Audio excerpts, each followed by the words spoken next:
24 oli muusikaauhindadel, nüüd oleme järelpeol. Suured õnnesoovid lähevad Red Attackile, kes noppis lausa 3 auhinda.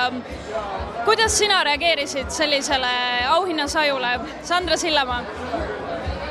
No ütleme nii, et nagu ma olen eelnevaltki ütelnud, et siis esimene auhind me natuke lootsime, et me saame etno rahvaliku albumi auhinna, sest me oleme tõesti väga palju tööd teinud selle albumiga. Siis kui me selle saime, siis meie süda oli rahul. Meie jaoks oli nagu pidu tehtud ja siis meil oli veel au esineda seal loomulikult. Ja siis me läksime tagasi, istusime ja kui tuli see järgmine auhind ja me saime aasta albumi, aasta ansambli sellise nominentide kõrval nagu The Sun ja Everett and the Two Dragons, siis me läksime lavale ja siis Jalmar ütles, räägi sina ja siis ma ütlesin, ei, ma ei suuda, siis ma lihtsalt värisesin nagu. No, sa nagu paetasid ka pisara, mulle tundus. See veel, tollel hetkel veel pisarat ei tulnud ja siis, kui tuli veel välja, et me saime aasta albumi, siis ma nagu kõndides laval, ma tundsin, kuidas ma ei suuda tagasi hoida, siis ma üritasin ja siis ma lihtsalt pisarad voolasid, ma ei suutnud jälle rääkida, nii et see, ütleme, et nagu see nominatsioon oli meie jaoks nii suur võit, et me isegi ei osanud mõelda, et me võime võita seal.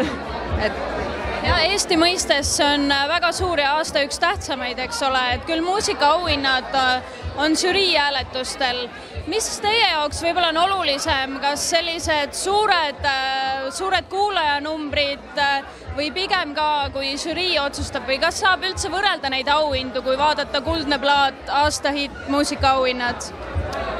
Ma arvan, et on kõik nii erinevad. Lisaks meil on etnoauhinnad, mis valitakse ja raadio 2 aastaid on ju, et meie jaoks on oluline pigem see, et see, mida meie teeme, mis meile meeldib, jõuabki kuulajateni ja see on meie jaoks on nii suur üllatus on, me oleme ju 2 aastat vana bänd on ju, et see, mis bänd ju sündis sellest, et me tahtsime lihtsalt enda jaoks teha for fun on ju, et teiste bändide kõrvalt, et see ei pidanud üldse saama kunagi nagu prioriteetbändiks ja et see on nagu läinud niimoodi lumepallina veerema ja et nüüd see meeldib nagu inimestele ja meeldib kriitikutele, et ma arvan, et see on nagu suurim austus, et sama, et see, et olla nomineeritud. 10 aastat tagasi ma poleks uskunud, olles kaua tegutsenud folgiskenes, et üldse nagu folgialbumid saavad olla nagu nii kõrgele jõuda, et sa oled aasta albumi või aasta bändi kategoorias nomineeritud ja nüüd on see tõeks saanud, mis on mul väga hea meel, et Eesti rahvas kuulab nii erinevat muusikat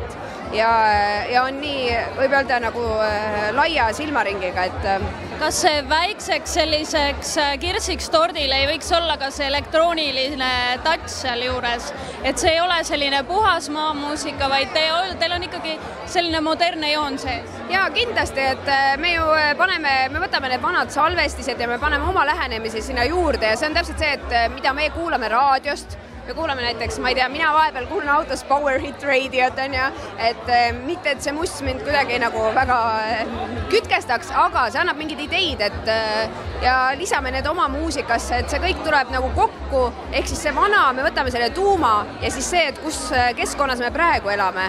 Ja ma arvan, et sellega suudavadki väga paljud suhestuda, just et noored, tavakuulajad, kriitikud ja nii edasi, et meie suured komplimendid teile ka tänase show eest, et see oli tõesti äge ja te olete ilmselgelt õigel teel oma asjadega. Mis on edasised plaanid? Teil on maailmavallutusplaanid ka, nagu ma aru saan? No jaa, see sai kunagi naljana välja öeldud, eks ju, et me tahame igas riigis esineda, aga kuidagi imekombel on see jälle siuke asi, mis on lumepallina veerema läinud ja nüüd me märtsis ütleme, alustame aktiivselt jälle tuurielu Saksamaale ja juba aprillis me läheme Hiina, Lõuna-Koreasse ja järgmised siis sellest edasi 4-5 kuud on täiesti mööda maailma tuuritamist, et tuleb väga põnev aasta. Te just saabusite ka välismaal? Jaa, Hollandist, jah. Räägi natukene sellest ka, mis oli erilisem selle juures?